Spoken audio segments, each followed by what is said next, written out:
स्थानीय तह के चुनाव जब से संपन्न भइल बाटे तब से ही मध्य प्रदेश में नहीं पूरा देशे में एगो ऐसन किस्म के हाहाकार मचल बाटे कि हमारा पक्ष में हमारा सत्ता चलावे के खातिर मैंडेट स्थानीय जनता नइखे देले।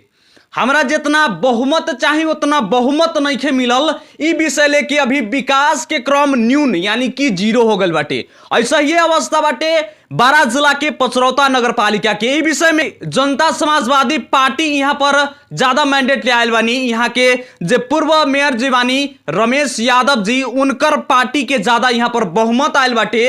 अभी जे निर्वाचित भइल बानी नेकपा एमाले से जलंधर सिंह जी, उनकर पार्टी के बहुमत कुछ कम आयल बाटे। ऐसे हमेशा ही एगो न्यूज रउआ सब जानत होके, सुनत होके, ऑडियो वीडियो के मार्फत से देखत भी होके।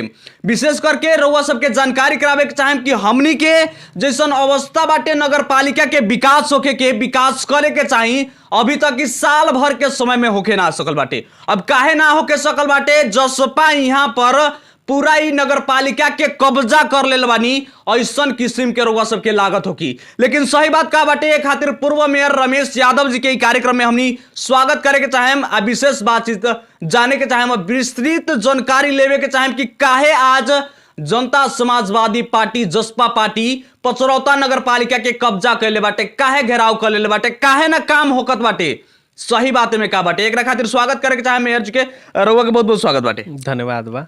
अपने सब काहे पचरौता नगर पालिका के विकास के जीरो कर दिले बानी, काहे कब्जा कर ले बानी? विकास के अवस्था के हमनी के जसपा से निर्वाचित जनप्रतिनिधि लोग जीरो न कैले बा। ई आरोप जौन बा ई गलत आरोप, मिथ्या आरोप बा। एमे अपने के हमनी के वर्तमान मेयर साहेब जलंधर सिंह जायसवाल जी के कमी कमजोरी बा। उनकर अहम के चलते, उनकर एगो तानाशाही के चलते अभी पचरौता नगर पालिका के ये अवस्था बा। काहे कि जनप्रतिनिधि के काम कर्तव्य अधिकार स्थानीय सरकार संचालन एन में तोकल गेल बा। अपना अपना काम कर्तव्य अधिकार के पालना क के, अनुसरण क के, समझ बूझ के काम करे के बा, न कि अपने के सिंगल राजा लेखा अकेले मेयर जथी चाही, मेयर जथी आदेश करी ओ लेखा हुक्मी शासन अभी नहीं खे। अभी नेपाल संवैधानिक गणतंत्र में चल गेल देश बा। वही संवैधानिक गणतंत्र के देन बा कि आज स्थानीय सरकार के गठन भेल बा। वो स्थानीय सरकार में अपने के बहुमत लेके, बहुमत से कैल निर्णय के ही मतलब मान्य होई, वैसन संविधान में व्यवस्था बा। वो अनुसार से कभी भी जसपा से निर्वाचित जनप्रतिनिधि लोग अवरुद्ध नइखे कैले, बाधक नइखे बनल। इ पचरौता के आम जन समुदाय में ई चीज जानकारी बा, सब लोग जान रहल बा। काहे कि अपने के एगो प्रमाणित बात बताएम कि उ नगर कार्यपालिका के बैठक मेयर साहब न बोलावलन। उ एगो हमनी का पहले हमर कार्यकाल में निर्वाचित जब रह के हम काम करी, ओती खान के समय में एगो नेपाल सरकार नमूना नियमावली ले आए रहे। ओ नियमावली के हमनी का कुछ थप घट क के ओमे एक पटक मीटिंग कॉल कैला पर अगर 51% के उपस्थिति न होता तो दूसरो पटक में 25% के गणपूरक मानल जाए कह के वो हमनी का नियमावली बनैली, कार्यविधि बनैली। उ कभी भी हमनी टेक के निर्णय न कैली, न चलली। ओमे हमनी के हाकिम रहस रेशम बहादुर सिंह, अपने के उप सचिव, उनकर विश्लेषण वही जगह पर रहे कि 25% वाला जौन कानून बनल बा पालिका में, अपने के नेपाल में बहुत सारा पालिका बनैले बा, लेकिन उ नेपाल के कानून से, संविधान के अनुसार उ कानून बाझल बा।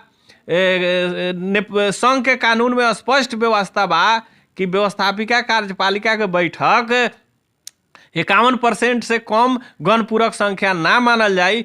ऐसे अपने के हमनी का कभी भी 25% वाला कानून प्रयोग करके कभी भी निर्णय न कैली, कभी भी कोई संचालन न कैली। अभी के वर्तमान के मेयर साहेब वही कानून के टेक के आगा बढ़ रहल बाड़न उ सूचना चोरावलन अपने के। कभी भी जसपा से निर्वाचित जनप्रतिनिधि लोग लंग सूचना ना आवले कि हाँ आज कार्यपालिका के बैठक बा, जबकि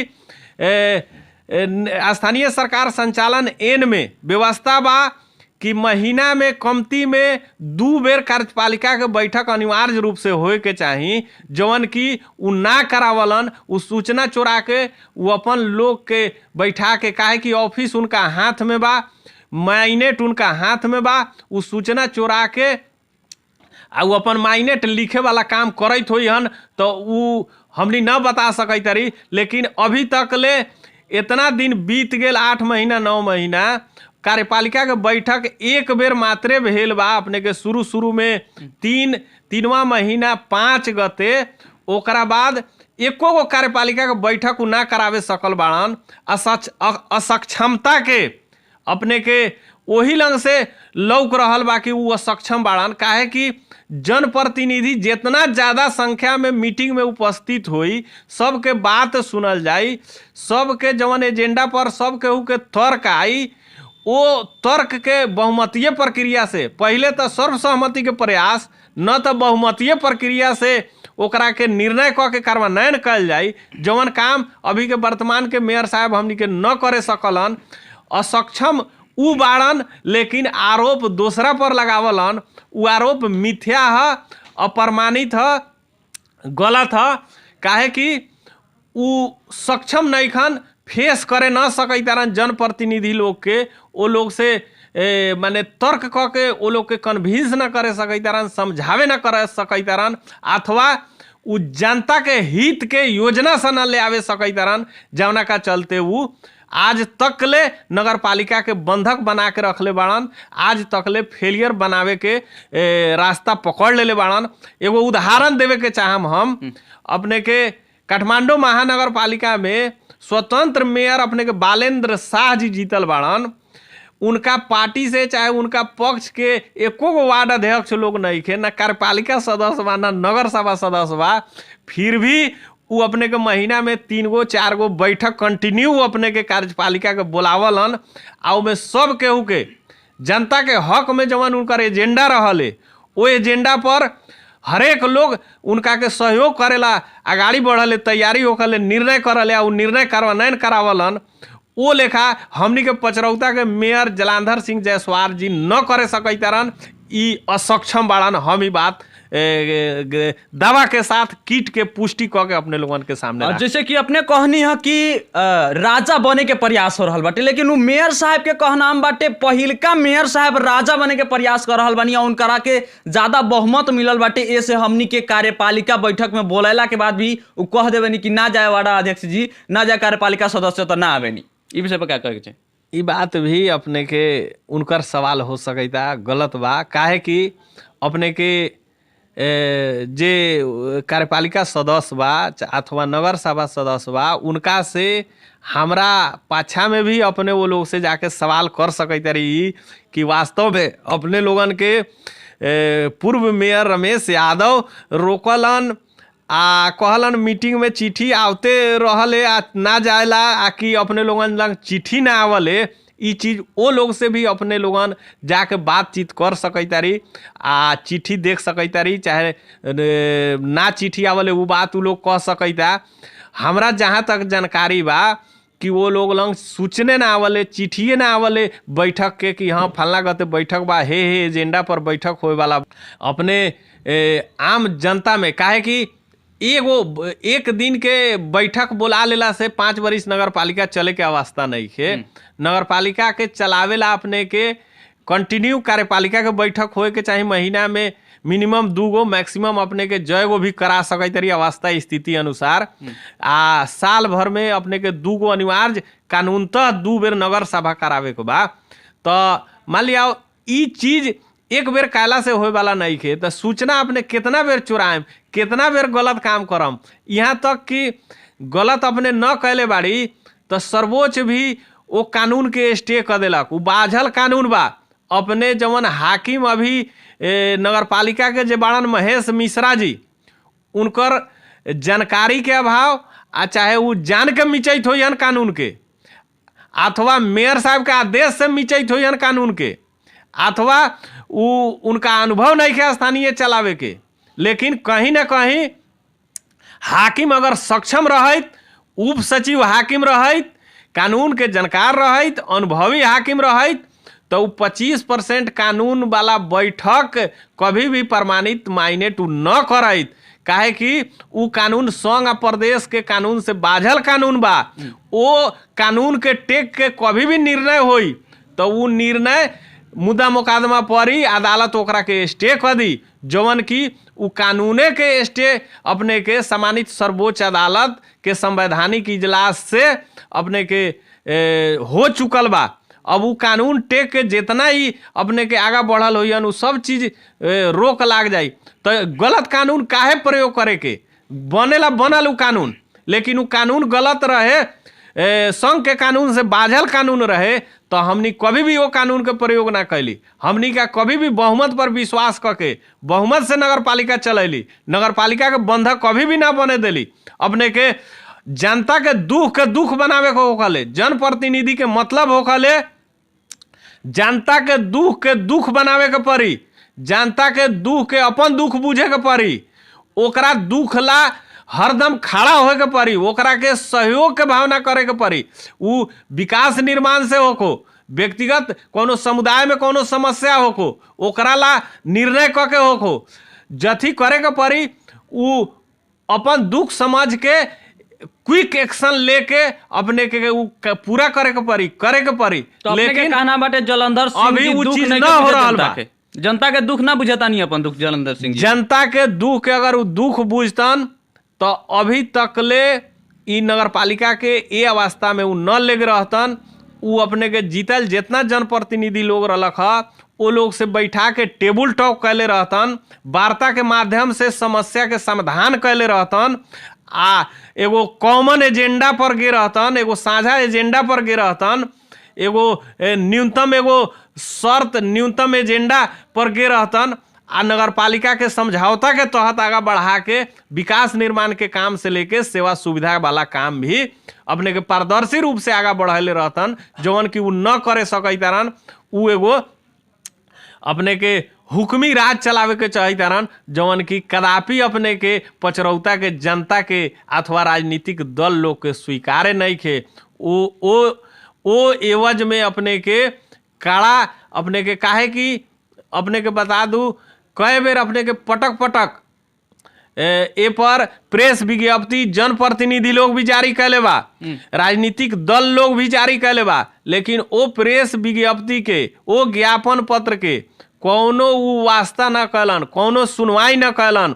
वो अपना मोनोपोली करे के हिसाब से कर रहल बाड़न। उनकर जवन नजदीक में इर्द गिर्द में रहे वाला सलाहकार लोग बा, उ सलाहकार लोग नगर पालिका के अंधकार में धकेले के काम कर रहल बा, उ के बंधक बनावे वाला काम में पड़ल बा। उ लोग अपन व्यक्तिगत स्वार्थ निजी सेवा सुविधा के अपने के आगा पाछा लागल बा लोग, जवन की ई पचरौता के जनता के कदापि स्वीकार न होई। अभी के मेयर साहब के ई भी एगो कहना बाटे कि जब हमनी ऐनी जीत के निर्वाचित होके ऐनी तो जब प्रमुख प्रशासकीय अधिकृत रहे नगर पालिका में, वो प्रमुख प्रशासकीय अधिकृत के रमेश जी घेर लेले रहन, कब्जा कर लेले रहन, कोनो काम ना करे देत रहे, ऐसा न भइले है, ऐसा कैले रहनी अपने से। उ सब बात नहीं खे, गलत बात है। काहे कि प्रशासकीय अधिकृत जब हम चुनाव हार गेली तो उ पहले बेलदारी में रहस।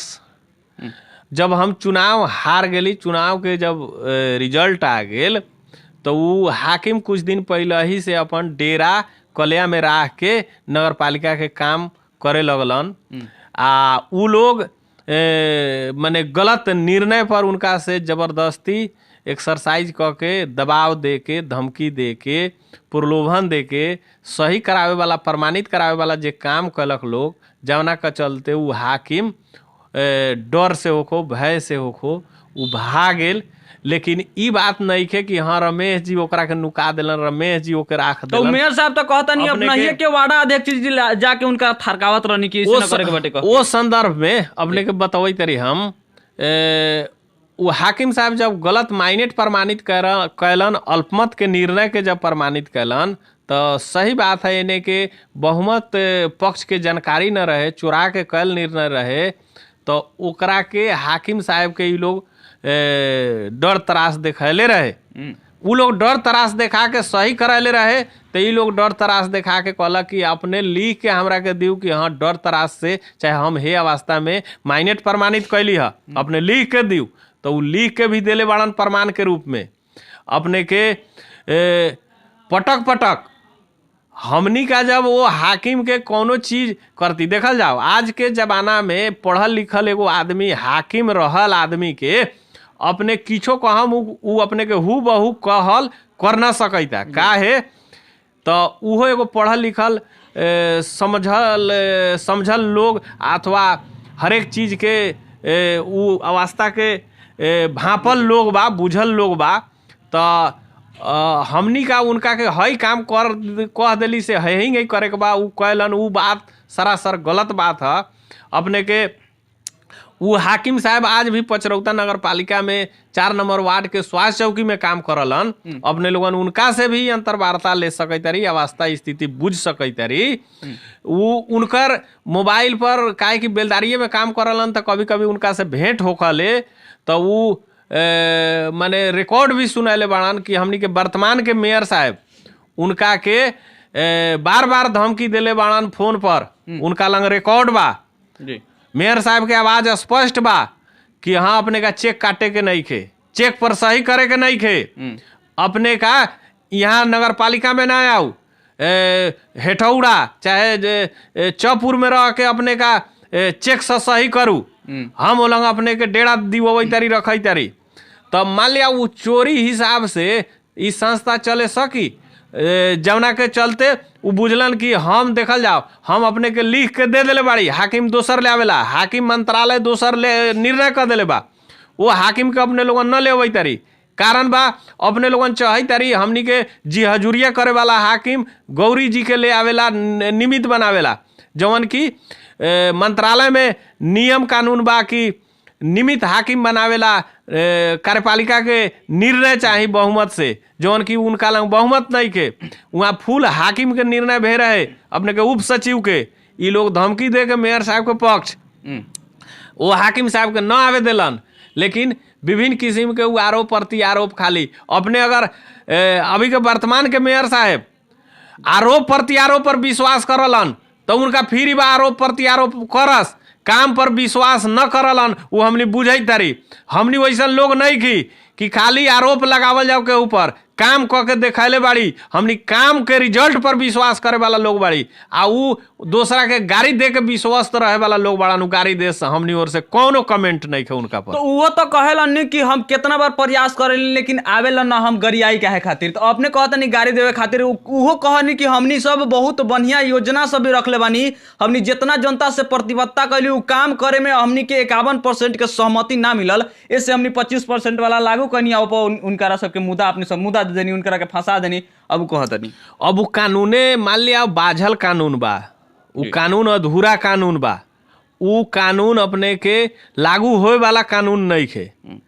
तो उ कानून के टेक के काहे अपने चला ऐसा ना करतानी कि पहले एक बार अपनों सब पर मुद्दा पड़ रहे ये विषय के नौकरी रोजगारी निकाले रहनी, उ विषय पर तो अपने सभी इस सधावे के बदला सधावे के कोशिश जी ना वैसा कोनो बात नहीं के, बदला सधावे के बात नहीं के।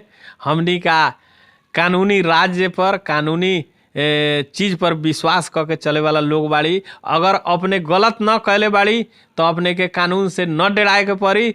आ कहल जाता रोक लगवाले बाड़ी तो वास्तव में अगर कानून गलती कानून प्रयोग कैले हुई हन तो उनका के अदालत रोक लगा दी। अगर सही कानून प्रयोग कैले बाड़न तो रोक ना लगाई। ये चीज जनता को बूझे के पड़ी कि कानून जब भी अपने गलत प्रयोग करम तो ऊपर कार्रवाई हुई, आरोप लागी, ओके रोक लागी।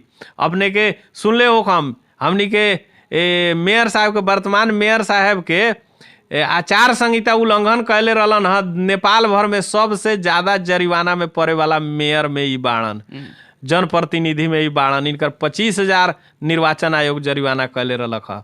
काहे गलत काम कैले रहलन ह। अगर गलत न कैले रहतन तो जरिमाना न होकैत। ई बात हम कहे के चाहम। चाहे मेयर साहब एगो ई भी बात कहनी कि पहिलका मेयर साहब के वाइफे रहनी एगो प्रमुख एगो स्कूल के प्रधानाध्यापक निमित्त में रहनी, तो 50-60 लाख रुपया ले ले बानी कह के ऐसे अपना मन पर्दी जयंती करे निकाल के खा गए बानी। ये भी सब क्या कह के चाहे? उ सब झूठ बात है अपने के। हमनी के जवन चुनाव लड़ली सा जी, उससे पहले हमार वाइफ के यहाँ बेलदारी के राजनीतिक दल के लोग, यहाँ के स्कूल के स्टाफ लोग निर्णय क के सहमति क के उनका के निमित्त पर के जिम्मेवारी में रखलक लोग। वो दिन से काम करत आ रहल बाड़ीन। उनकर ई बात नहीं है कि हम चुनाव जीतली तो उनका के वो जिम्मेवारी दिली, वो बात नहीं है। उनकर काम करे के जवन जिम्मेवारी रहे वो काम कैली, हमर काम करे के जिम्मेवारी रहे जवन हम काम कैली। अब रहल बात वो जवन आर्थिक 50-60 लाख के जवन बात कहल जाता, तो वो बात ना है। अपने के स्कूल में कोनो भी पैसा पालिका से जाई तो ओकरा खाता में जाई, कैश हैंड कैश अपने के पालिका केहू के न देवले, वो अपने के बाई खाता जाले, खाता में अपने के जाई तो उ कौना कौना शीर्षक में खर्च भेल बा। मान लिया पैसा पटक पटक यहाँ मावी संचालन भेल, मावी संचालन करेला शिक्षक लोग के हायर क के राखल गेल। उ शिक्षक लोग काम कैलक, वो काम के बापत रिजल्ट भी आयल बा, काहे कि ये एसी के 2 गो बैच भी निकलल बा। 8 क्लास ले पहले संचालन में रहे विद्यालय, तो मान लिया उ एसी के बैच निकलल, उ एगो रिजल्ट आयल नु कि यहाँ काम कैले बा। मान लिया ओकरा बाद में अपने के उ जवन टीचर काम कैले बा ओकर हाजिरी रजिस्टर बा, हाजिरी बा, ओकरा अपने के खाता में पैसा ओकर तलब बापत के भुगतानी भेल बा, ओकर खाता के भी बैंक स्टेटमेंट बा, भरपाई हो बा, जवन तलब खाई तवन तो अपने के भरपाई करी, तो भरपाई भी बा। तो मान लिया भरपाई बा, हरेक प्रमाण पूरा बा, तो ओकरा पर अपने आरोप लगवई तारी। उ तो एगो बुझल जाओ आरोप लगा के अपन गलती तोपे वाला काम करई तारी, काहे कि अपने का हाथ में पावर बानू। उ जवन अपने आरोप लगावे वाला काम करई तारी, उ तो प्रतिपक्ष के काम है आरोप लगावे के मुंह से। अपने के तो काम करे के अपने सत्ता पक्ष में बाड़ी, हरेक ऑफिस के शाखा उपशाखा महाशाखा अपने के अंडर में बा, कागज पत्र सब अपने के अंडर में बा।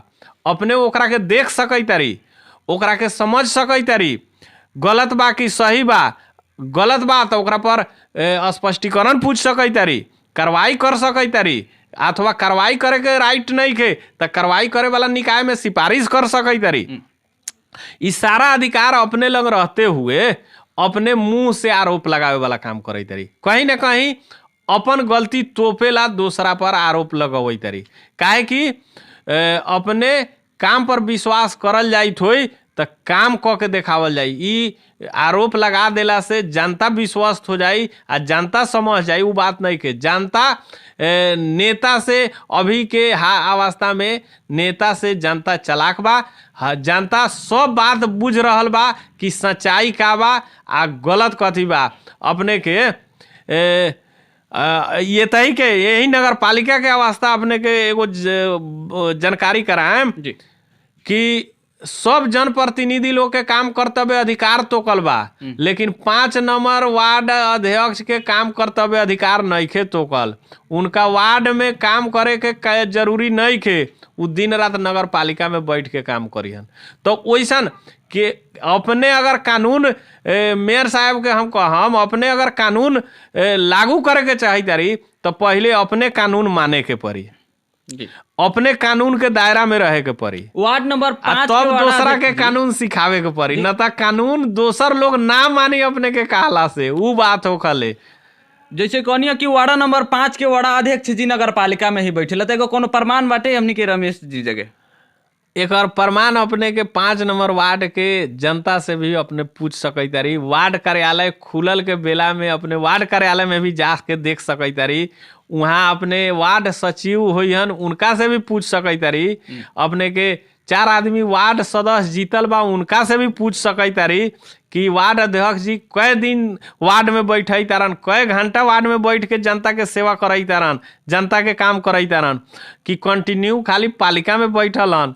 तो पालिका में वो मेयर में जीतल बाड़न कि वार्ड में जीतल बाड़न, उनका समझ में नहीं खे, आकि उनकर काम कर्तव्य के जानकारी नहीं खे, काहे कि उनकर दोसरका कार्यकाल है। उ तो जानकारी होए के चाही कि उनकर कार्य क्षेत्र कहाँ है, वार्ड कार्यालय है कि नगर पालिका है। नगर पालिका भी है तो नगर पालिका में समय समय से, मीटिंग के समय से अथवा वार्ड के कोनो काम के हिसाब से वो वहाँ रह सकई तरन, जा सकई तरन। लेकिन कंटिन्यू एगो पालिका में द्वंद्व सृजना करे के हिसाब से द्वंद्व सृजना रही तो हमार मेयर साहब लोग पूछतिया रहम आ हमरा व्यक्तिगत फायदा होई आ द्वंद्व और आ जाई, बहुमत से निर्णय होए लागी, बहुमत पक्ष समर्थन दे दी मेयर साहब के, तो हमर पूछरथिया ना रही, हमर ओर आ जाई, हमरा से मतलब वास्ता न रही। ये का चलते उ दिन रात वो लोग जी हजूरिया में लागल बाड़न।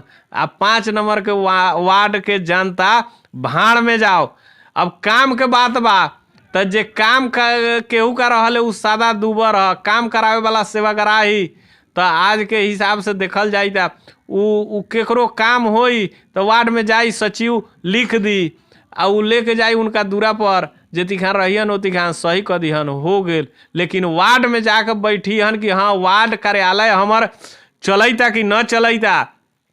वार्ड में जवन नियम से मीटिंग करावे के बा महीना में एगो, कानून बा कि महीना में वार्ड समिति के एगो बैठक अनिवार्य होए के चाही। तो उ महीना में अपने लोगन जाके माइनेट देख सकै तारी कि कय गो मीटिंग करैले बाड़न, आ वो मीटिंग में कथी कथी वार्डावासी के लेल निर्णय कैले बाड़न उ अपने देख सकै तारी। एको गो निर्णय, एको गो मीटिंग न करैले बाड़न वार्डावासी के हक में, वार्ड के समस्या के विषय में कि हई चीज निर्णय कह के हमनी का कार्यपालिका में पेश कल जाओ, मेयर साहब लोग पेश कल जाओ, हमनी के 5 नंबर वार्ड में हई समस्या बा। अभी इतना ठंडा के समय बढ़ रहल बा, लेकिन उनका कोनो ए पर सोच विचार नहीं के। वो खाली दिन रात नगर पालिका के आगा पाछा, मेयर साहब के आगा पाछा कले बाड़न। वो अपन व्यक्तिगत स्वार्थ पूरा करेला, व्यक्तिगत महत्वाकांक्षा के पीछा दौड़ रहल बाड़न। ई अपने के हरेक एंगल से 5 नंबर के जनता, जनप्रतिनिधि, कर्मचारी से अपने जानकारी ले सकई तरी। दर्शक बिन, जैसे कि रउआ सबके अब इतना जरूर जानकारी हो गल हो कि पचरौता नगर पालिका में जे कहत बानी कि ज्यादा मैंडेट मिलला के वजह से, यानी कि ज्यादा बहुमत जसपा के होला के वजह से हम कुछो न करे सकतानी जलंधर सिंह मेयर साहब के कहनाम बाटे। ई कहनाम आज रउआ सबके प्रमाणित हो गल कि ई सही में बात ई नहीं खे, बात ई बाटे कि अपन कैसे बनावल जाए, अपन गलती कैसे छुपावल जाए, ई प्रयास हो रहा बाटे। जैसे कि हमनी के अभी अभी जानकारी मिलल है, रउआ सब वीडियो के मार्फत से देखनी है कि यहाँ के जसपा के जितना भी जीतल बानी वो तैयार बानी कि सत्ता में जाए के खातिर, उनकरा के समर्थन करे के खातिर। लेकिन जैसन होके के चाहिए वैसन ना हो रहा बाटे। जैसन इनकरा सबके मांग बाटे, जैसन इनकरा सबके समर्थन चाहिए वैसन ना होला के बावजूद भी वो 25% वाला कार्यान्वयन कैला के बाद फिर उसे इनकारा सबके वजह से मुद्दा पड़ल बाटे। अब दौड़ रहल बानी, सर्वोच्च से भी आ गए बाटे अंतरिम आदेश, स्टे ऑर्डर आ गए बाटे, उ रुकल बाटे। अब जितना भी नगर पालिका के निर्णय भइल बाटे ई बना के, ई कार्यान्वयन क के, ओकरा बाद से जितना निर्णय बाटे पूरा खारिज होके वाला बाटे। अब अपने भी बानी पूर्व मेयर, अपने के भी एगो दायित्व बनता कि हमनी के नगर पालिका में कैसन होके के चाहिए आवे वाला दिन में। तो अब जनता के मैंडेट मिलल ना मिलल ई अलग बात बाटे। एगो पूर्व मेयर होला के हैसियत से अपने के तो ई सोच रहे के चाहिए कि हमनी के पचरौता नगर पालिका आगे बढ़े, पचरौता नगर पालिका के शिक्षा अवस्था सुधरे, स्वास्थ्य अवस्था सुधरे। तो ये सब पर विषय पर अपने सब रोक कहीं ना लगावे नहीं जी, कहीं ना हमनी के कदापि उ सोच नहीं खे, काहे कि जनता के सेवा में रहल व्यक्ति बाड़ी, अभी भी बाड़ी।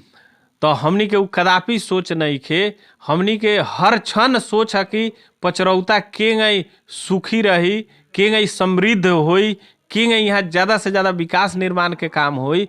ओला हमनी के हरदम सोच रहले। हमनी ओर से जवन हमारा पार्टी के टिकट से जीतल जसपा से निर्वाचित जनप्रतिनिधि लोग बा, वो लोग के हमर सुझाव है कि अपने लोगन अपन अधिकार जाके मेयर साहब से टेबल टॉक के लियो, लेकिन पचरौता के जनता के हक हित के बात करू, हक हित ला लड़ू, ओ ला हमनी ओर से सहयोग रही अपने लोगन के। काहे कि ये पचरौता नगर पालिका के जनता वोट दे के 50 आदमी के चुनाव जीतैले बा, न कि अपने के एक आदमी के जीतैले बा, 50 आदमी के जीतैले बा। तब 50 आदमी के निर्णय से, राय सलाह से, आ न तब बहुमत निर्णय से, कहे का मतलब 26 आदमी का निर्णय से संचालन होके चाहिए कानूनी व्यवस्था। लेकिन उ न कह के उ अपन एक तंत्री शासन चला रहल बड़न, आरोप जसपा पर लगा रहल बड़न, उ गलत आरोप है। हम कदापि न सोच सकते कि ये पचरौता के जनता के अहित हो, दुख हो, दर्द हो, तकलीफ हो। स्पष्ट हमनी के निर्देशन बा कि अपने लोगन ने जनता के हक हित के निर्णय कराऊ, हक हित के विषय में योजना ले आऊ। उस सब चीज पर हमनी का पूर्ण रूप से तैनात बाड़ी। वो आज नगर मेयर साहेब आज भी कार्यपालिका के बैठक बोलाई हन, आ सूचना देश, आ इहो बात कही तारी सूचना अगर दे तारन, पहले चोरा के कहले बाड़न उ अपने लोगन मांगम तो उ सूचना का चिट्ठी दिखा सकै तारन, काहे कि पुगले नहीं के उ अपने धैले बाड़न। आज उ कहियन कि हाँ हम बोलैले बाड़ी, सूचना देले बाड़ी, तो अपने लोगन कहू हमनी के सामने में अपने बैठक के सूचना कटवाऊ, आ हमनी के सामने में कर्मचारी से भेजवाऊ, आ उ लोग न बुझी तो अपने कहम कि हाँ उ लोग दोषी बा। हमनी के सामने में, पत्रकार का सामने में, सुरक्षा कर्मी का सामने में, पुलिस प्रशासन हर एक वार्ड में बा, सुरक्षा कर्मी का सामने में चिट्ठी भेजवाऊ, आ उ चिट्ठी उ लोग बुझैता, आ मीटिंग में अवैता, आ तब अपने निर्णय करू बहुमत से। कहियो नगर पालिका चलावेला रोक नहीं खे, नगर पालिका चलावेला तो शुरू से 51% बहुमत से निर्णय कऽ के अपने चलले रहती, तो आज तक ले मुद्दा मुकदमा लड़े के, लड़ावे के अवस्था सिरना। अपने अंतरात्मा में सोचित हो हम कि हम मेयर में जीतल बाड़ी, जितने मुद्दा लड़ाए वो लोग के मुद्दा लड़ा के हरा दे, हम घरे बैठ जाई लोग, लेकिन वो अवस्था नहीं के। भीख मांग के ये लोग अपन अधिकार ली, जनता के जवन अधिकार बताओ लेबे करी। ऐसे अपने बैठक बोलाऊ नगर कार्यपालिका के आ नगर सभा के, ये लोग गारंटी बा जयबे करी। अपने में अगर साहस बा, क्षमता बा, तो बैठक बोला के देखू, आ जनता के हक हित के निर्णय करा के देखू। ये लोग न सही करी, न जाई बैठक में, तो बिहान से साफा आह्वान कर दू कि हाँ जासपा वाला पचरौता नगर पालिका के बंधक बनैले बा, आ न तो अपने लबराई कराई तारी, झूठ कराई तारी, तब बिहान से आउरी कड़ा रूप से हमनी मीडिया में जाए कहले बाड़ी अपने झूठ, ओकर प्रमाण अपने लंग नहीं के, प्रमाणित करके दिखाऊ। अपने जनता में हक हित के विषय में कुछो लेके आए, हमार जनप्रतिनिधि जासपा से निर्वाचित हमने के सही करेला तैयारी बा। बात अपने रखली है शिक्षा के, स्वास्थ्य के, तो शिक्षा के अवस्था साफा यहाँ ध्वस्त हो गल बा। काहे कि पहले हम निर्वाचित भेली ओती खान 2 लंग मावी संचालन में रहे, हमरा कार्यकाल में 4 लंग संचालन में कर देली, 2 लंग थप कर देली। आज उ 2 लंग के मावी अपने के बंद के अवस्था में बा। वहाँ शिक्षक नहीं के, वहाँ कोनो किस्म के वो लेखा पूर्वाधार के मैनेजमेंट जवन कमी बा, जवन कमी पूरा ना हो के अवस्था बा। अपने के खाली कर्मचारी लोग के धमकी देवे के, डर पैदा करे के, त्रास पैदा करे के, तो वो से अपने के काम न करी। पढ़ल लिखल बुद्धिजीवी सर्कल के अपने केहू जनैत होई कि आदमी आगा से हकाले आ माल जाल पाछा से हकाले। आदमी के कंट्रोल करेला, कर्मचारी के कंट्रोल करेला, कानून से कंट्रोल करे के पड़ी। ओकरा के भय तरास दे के कंट्रोल काला से अपने के कंट्रोल ना होई। कानून से बांध दे हम तो वो अपने के सही से काम करी, प्रेम से बांध दे हम तो काम सही से करी, लेकिन डर धमकी से काम कराएम तो उ सही से काम न होई। बेमन के काम सही न होखले, ये बुढ़वा पुरनिया के कहल बात है जी। अपने जैसे कि कुड़वा में एगो स्कूल के बाउंड्री कर लेले रहनी, ओमे कुछ कमी हो गई बाटे, अब उ काम करावे के खातिर पहल भइल बाटे। आ ई सुने में आ रहल बाटे कि ना पहिलका मेयर साहब रोकवा दे रहल बानी उ कमवा के, जितना गोड़े के ओलें जमीन बाटे, जितना गोड़े ओलें घर बनले बानी, उ सबके कह के रोकवा देले बानी। ई विषय में कितना सच्चाई देखल जाओ। केहू गाछी रोपले नु तो गाछी के सुखावेला ओकर कभी भी चाहना ना होखले। हम जवन चीज के शुरुआत कैले बाड़ी आ हम वो चीज के रोकवावेला ओरवावेला सोच राखम, उ कदापि ना हो सकता। हम जहाँ ले सकली, जहाँ ले हमें समय साथ देलक, योजना आर्थिक अवस्था साथ देलक पालिका के, वहाँ ले वहाँ के पूर्वाधार के हम सुधार कैले बाड़ी आ बजट भी मांग कैले बाड़ी, जवन की 17 लाख के टेंडर अपने कराई तारी आ कही तारी हम कैली है, उ हमारा पाला के पैसा मांग कैल है, आयल बा तो उ अभी टेंडर होता। आ पहले वहाँ शेड रहे तो 2 बिल्डिंग बनवा देले बाड़ी, आ जवन कमी बा तवन अपने बनवाऊ, आ कंपाउंड वाल का भी काम करैले बाड़ी।